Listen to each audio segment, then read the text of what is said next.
Hello, listeners, and welcome to Thoughts from a Page podcast and Top Shelf at Merrick Library podcast for another special episode with your two favorite hosts, Cindy Burnett and me, Carol Ann Tack. We're joining forces this time to bring you our interview with author Hayley Scrivenor for her debut crime novel, Dirt Creek. Hello, Thoughts from a Page listeners and Top Shelf at Merrick Library listeners. I'm Cindy Burnett, and welcome to our special episode. Okay, so a little bit about our guest. Today's guest, Australian debut author Hayley Scrivenor, is a former director of Wollongong Writers Festival. She lives and writes on Darawal country and has a PhD in creative writing for the University of Wollongong. Hayley was awarded the 2019 Ray Kopp ASA Fellowship for Young Writers for her novel about a young girl who goes missing from a small country town.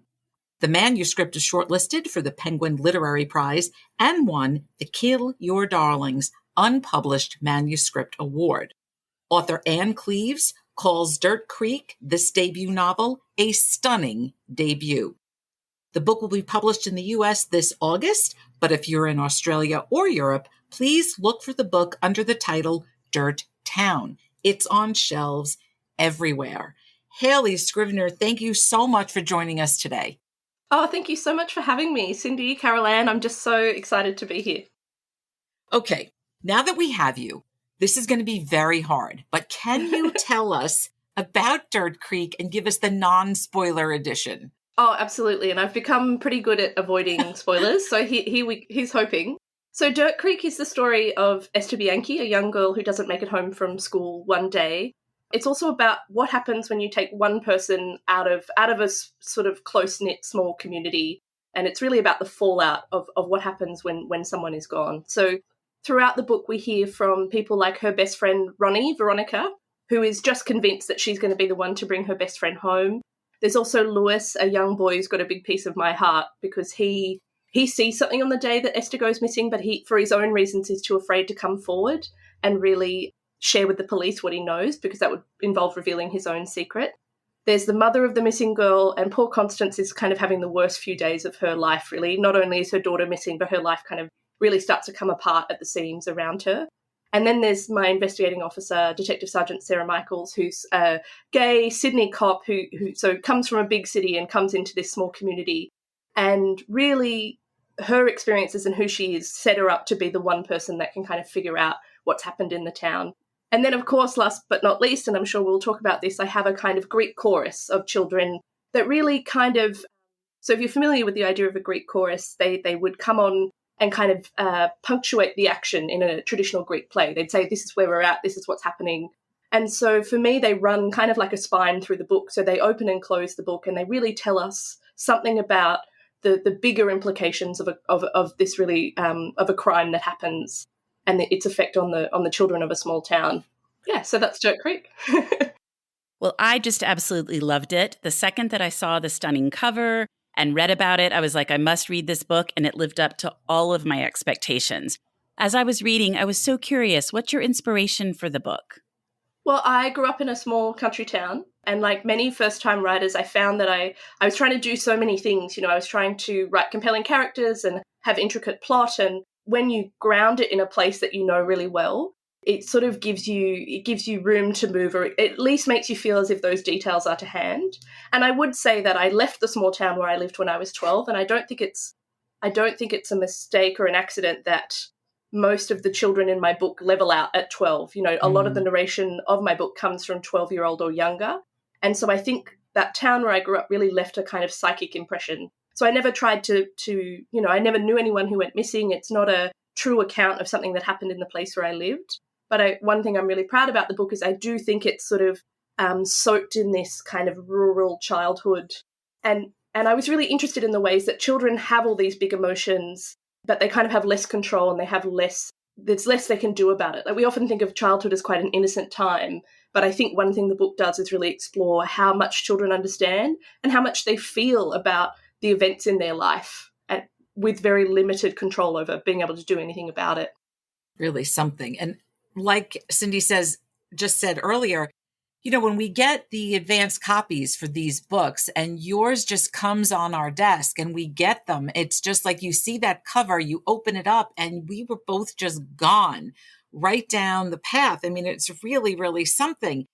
As we mentioned in your bio, though, I do want to ask, Dirt Creek starts out as an unpublished manuscript. And thankfully, here we are today with this just terrific crime debut. But I would love to know, did that story change much between the manuscript and the publication?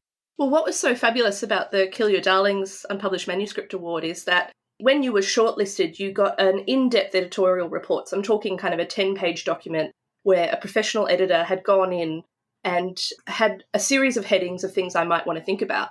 And one of the really interesting things about that is she actually suggested taking the collective voice out, taking out the Greek chorus.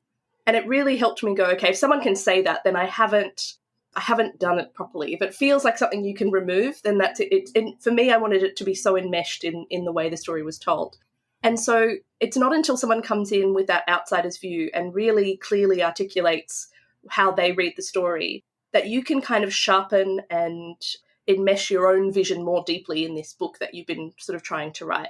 So I started the book as part of a PhD, and so I always had readers, I had support, I had feedback.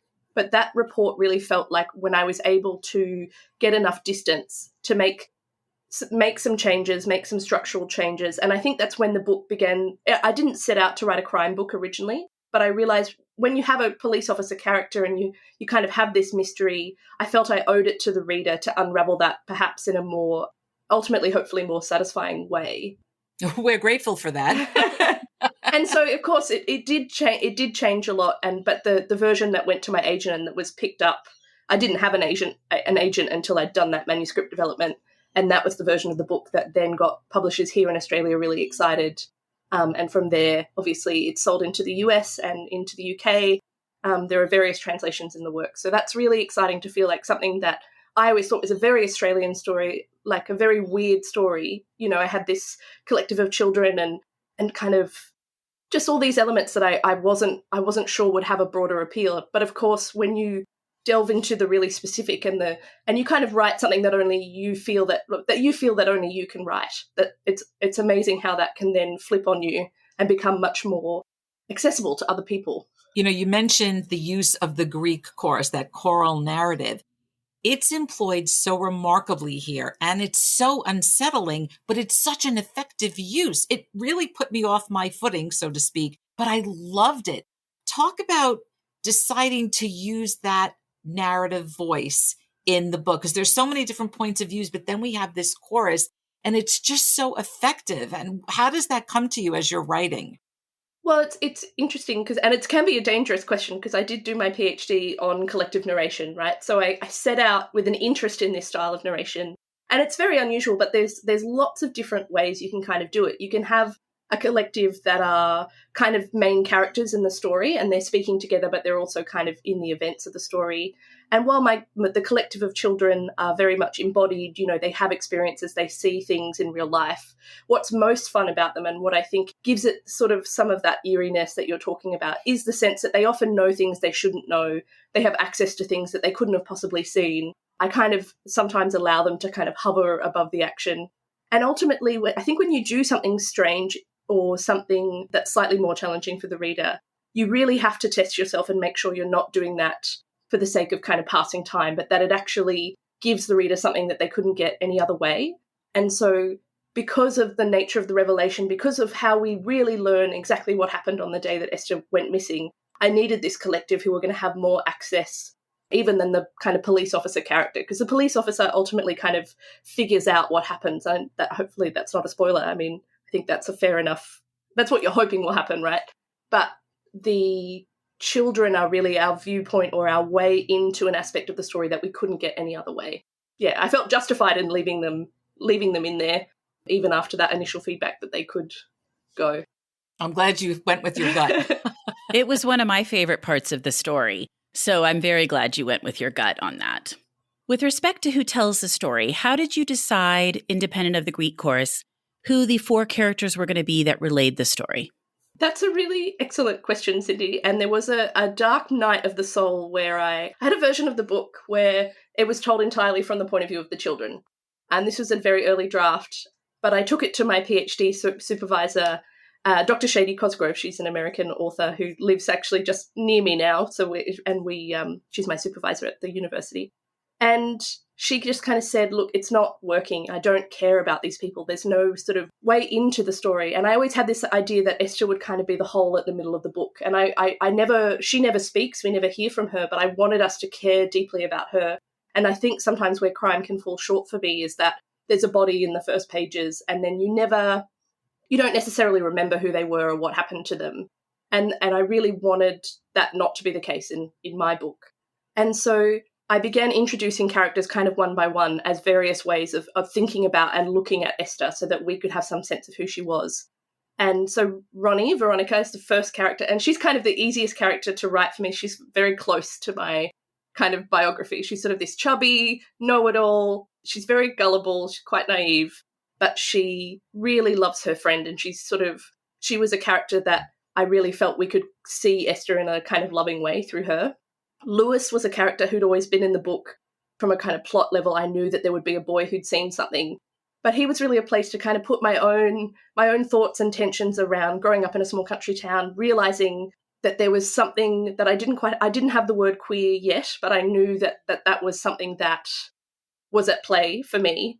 And that kind of unease, I think in realistic terms, it's sort of much more open and aggressive towards boys in a small country community like that. Mm-hmm. So I had this idea that Lewis would be grappling with that. And so he was also a character I really enjoyed writing. And then you've got Constance. I thought we have to hear from the mother of the missing girl. And then Detective Sergeant Sarah Michaels was quite a late addition, actually. And that was one of the reasons I really didn't realise I was writing crime for a long time, because in my head she kind of was there for more of a cold eye on the events. But of course, the more time I spent with her, the more background I gave her, the more I kind of, she that now has an important part to play in the book as well.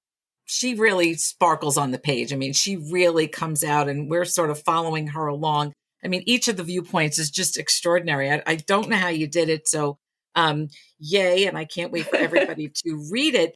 And the story itself, I am trying to stay completely spoiler free, but you do tackle social structures within this country rural community. And I will tell you that I did think, and I don't know if you guys have seen it in Australia, but there was a show here called Mayor of Easttown with Kate Winslet. Mm. And it really reminded me so much of that. Now, that setting isn't rural. Dirt Creek has that same sort of gritty feel to what's going on, the socioeconomic structure of the town and, you know, counting pennies and can they get the twisties and all of the, you know, the food. By the way, the food aspects are amazing. I did look up to see all of the different snacks that Ronnie was eating. So you can tell I was hungry while I was writing this. I think ice favos are for me. Yeah, they're a bit of a divisive cookie, I will say, the ice favo. You either love them or hate them because they have coconut. I did do a care package for my American editor at Flatiron of all the food that I'd mentioned so that she could try it. And it was a heavy package. By the time I'd sort of assembled all of the different sort of nostalgic childhood foods, it was like, oh, okay, there's some heft to this package. Yeah, I was happy about all of that, seeing all that, but they're so conscious of, you know, buying off-brand goods and products and all of that sort of thing. And so when I think of Dirt Creek now, I put it on the library shelves with like Jane Harper and Emma Viskich and Candace Fox and Wendy James, et cetera, et cetera. I'm sure you've heard that you're, you know, that this is this, I don't know what you call this genre that's coming out of Australia, crime, but it's so compelling and it's so cinematic. I don't know what your feelings are, what you think about being put into all of that group of people. Oh, well, of course, I can only be flattered to kind of be mentioned in the same sentence as some of those names. And Jane Harper, I think in particular, really paved the way for a book like mine in the US. I think I owe her a debt, not only for being a fabulous writer, that really, I think, helped the rest of the world see that things can happen in Australian settings that are as dark and compelling and interesting and kind of complex as any other setting. But I will say I wasn't aware, I really didn't situate my book, as I said, in that sort of crime space. So, and I remember reading Jane Harper's The Dry and going, oh no, because I was 3 years into this kind of what would be a 5-year project and just kind of going, oh dear, like I have been beaten to the punch. And then you realize that any story worth telling, by the time it's kind of passed through you, will have imprinted so much with things that only you would kind of notice and only you would say. So I enjoy being in fellowship with those writers, and I love reading those writers now. But I certainly wasn't someone who worked backwards from someone else's book. I kind of felt that this was the only book I could write at the time. I seemed to, when I wrote about my childhood and that space, interesting things were happening on the page. And so that's all any writer can do, right? It's sort of follow I think Flannery O'Connor said, you can choose what you write, but you can't choose what you make live on the page. And I really like that idea. I like that too. And we're talking about different things like the Australian food. It's fun to learn those things. That's one of the things I really enjoyed about your book. Oh, thank you. And I think I was really lucky that there were not many changes that I had to make at all in either translation of like for a UK audience or for a USA audience. So I got to keep everything even things that I was like, are they going to know what I'm sort of talking about here? And I do. I think any reader can enter a story and sort of, as long as it's not important for the flow of the plot, I think it can be nice to kind of go, oh, I'm not quite sure exactly what that means, but I can kind of get it from context. Right, like looking up Tim Tams because I had to know what that was too. And I thought, well, you really should know what Tim Tams are. They are Australia's gift to the world. If I could go to an international candy store somewhere here in New York, I'm going to find them. Because they look. I'll send you some, Caroline. If you give me your address, I will. I'm a Tim Tam ambassador. I love hearing that. It's amazing. Okay, so if you could talk about the title, because there are 2 different titles and 3 different covers, and the books cover the UK, the US, and Australia. And I love all 3 of the covers, but there's something about that US cover and the font used. So I'm wondering if maybe that was, the editors are like, yay, we got that right. But our cover, the US cover, really grabbed me right away. Can you talk about what that's like for you to look at all 3 different covers and then the 2 different titles? Yeah, it's something really special about selling your book into more than one kind of territory. And sometimes, authors get the same cover across the board, but I feel it's kind of like with children. I do love all my covers equally, but I do have a sort of special soft spot for my American cover because I think there's something about the font of Dirt Creek. It's almost like a hand-lettered sign. And I love the way that it's quite a flat image of a creek that looks exactly like what I had in mind. I was really astonished when it came back and I went, yes, that's what it looks like. I couldn't believe that sort of an American cover designer had so accurately kind of found what the picture that was in my brain. And the story of the different titles is, so it's Dirt Town here in Australia, I think because, and this is my theory, but Wolf Creek was a big film here. It's about an Australian sort of psychopath who takes backpackers and kills them in the outback, essentially. And it's kind of a cultural touchstone. And I think Dirt Creek was too close to Wolf Creek for an Australian audience. Oh, okay. In the States, there was the very popular podcast S-Town. Do you remember? And yep. I think my publisher in the US thought that there were sort of strong connotations, that it almost sounded like a non-fiction book, that Dirt Town sounded like it would be a non-fiction book about a poor rural town in the US. And ultimately, it was a long discussion. I can assure readers that we didn't enter into it lightly. But in the end, that was the title that the different markets thought they could get behind. And I actually really love Dirt Creek, and I think it gives a resonance and kind of really subtly changes certain things about reading the book. It sort of, so much action does happen at Dirt Creek. And I should explain. So Durton is the name of the town, Durton. And so the kids of the town call it Dirt Town on the playground. That's kind of, and I sort of love that. I love those sort of nicknames that people come up with. And so by that logic, of course, Durton Creek becomes Dirt Creek. And there are various important events in the book that happen there. And I think it's sort of, without going into too much detail, it takes one storyline in particular and sort of really elevates it and makes it maybe more central. But you'll have to read the book. Listen to the author. You have to read the book. Well, I liked all 3 covers, but I love the US cover. I think there's something really beautiful in this kind of, in the sort of almost pastel-y colour scheme, and then this sort of washed, old-looking photo. I think it really, like I said, it was the closest visual representation in my head to what I had always imagined the cover would look like. Well, I think it's outstanding. They did a great job. Well, what about what you're working on next? And is there going to be a sequel to Dirt Creek? So I am happily working away on my next book. And I really had to make sure that I was quite a while into that before. I wanted to get into that before this book came out, because I know there is a danger that once you start talking about a book as a finished object and as a thing like, oh, of course, all along, it was all going to come together, you sort of lose that white knuckle. It's really fear, actually, when you have to start a book and you're not sure how things are going to cohere, what it's all going to be about. So I'm really in that space of a first draft of the next novel that I will say is not a sequel to Dirt Creek. I might come back to Detective Sergeant Sarah Michaels one day, but I was kind of really interested in this story and interested in these characters already, so it was sort of too late by the time people started telling me, oh, I really love this book, and that's obviously lovely to hear. But I think what's exciting about this next book is it's not set in a small, dry country town in the same way, but I am endlessly interested in the ways we kind of define ourselves in relation to other people. And I think any kind of community you live in acts upon you. So it's a different kind of small community, and it's in a different place in Australia, but it's also still very grounded in nature. I'm very interested in the way that the outside world affects our kind of interior experience. So that's all I'll say for now. Hopefully that gives you a sense. And we'll read anything you write. So, Oh, Carol Ann, very sweet. I was just going to say that. I'm like, whatever it is, I'm reading it. But the other nice thing about doing it that way, Hayley, is that you can write something different. And if you want to come back to Sarah, you can, but then you're not just stuck in the series where everybody's expecting your next book is the next book in a series. I think Jane Harper was smart. She did the 2, then she did some standalones.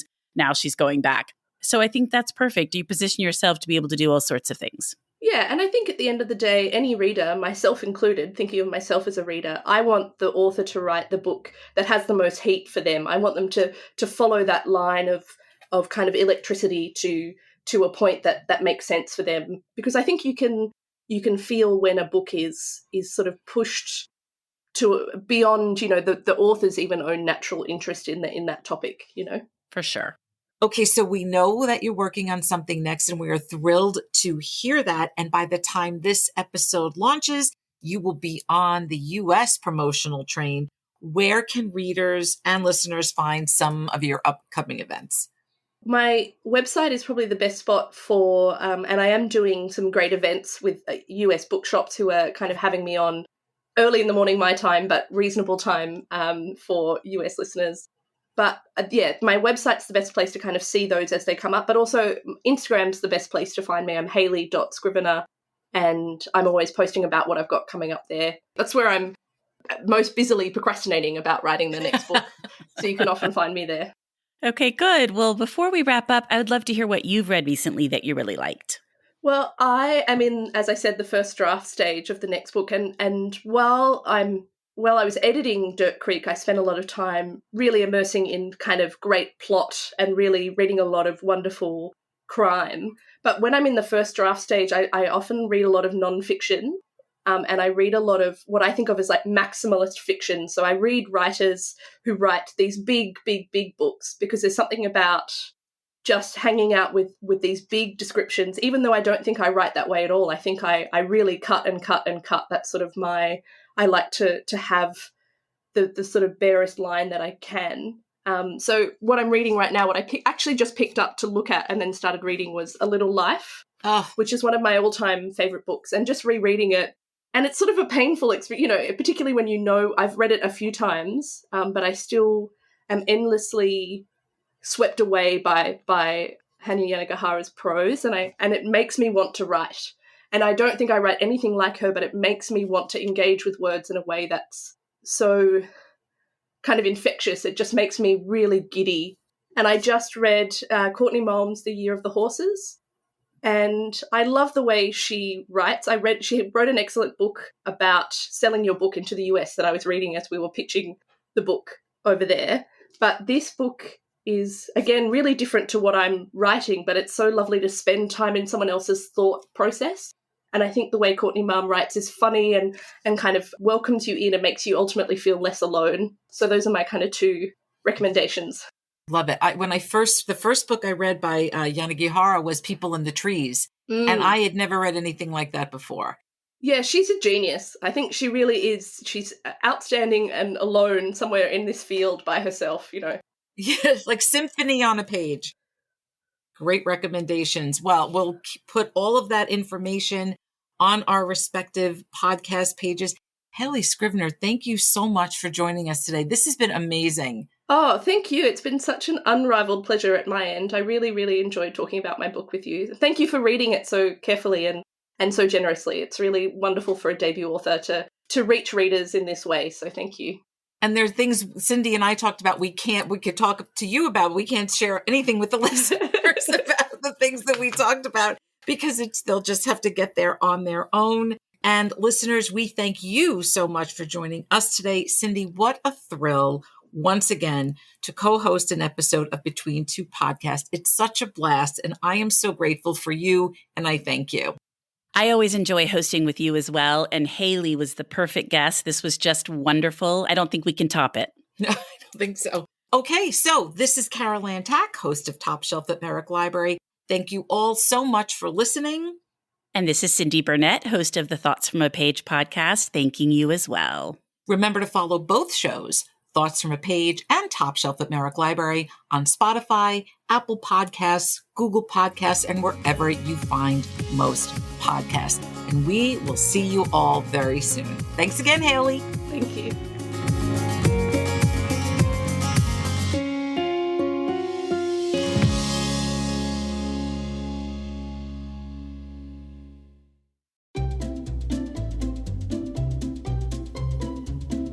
Hello, and welcome to Novel Conversations, a podcast about the world's greatest stories. I'm your host, Frank Lavallo, and for each episode of Novel Conversations, I talk to two readers about one book. And together, we summarize the story for you. We introduce you to the characters, we tell you what happens to them, and we read from the book along the way. So if you love hearing a good story, you're in the right place. Our 9th season is coming this fall. Tune in to hear from some of the all-time great authors, Charles Dickens, Jules Verne, F. Scott Fitzgerald, and more. Subscribe to Novel Conversations wherever you listen to podcasts.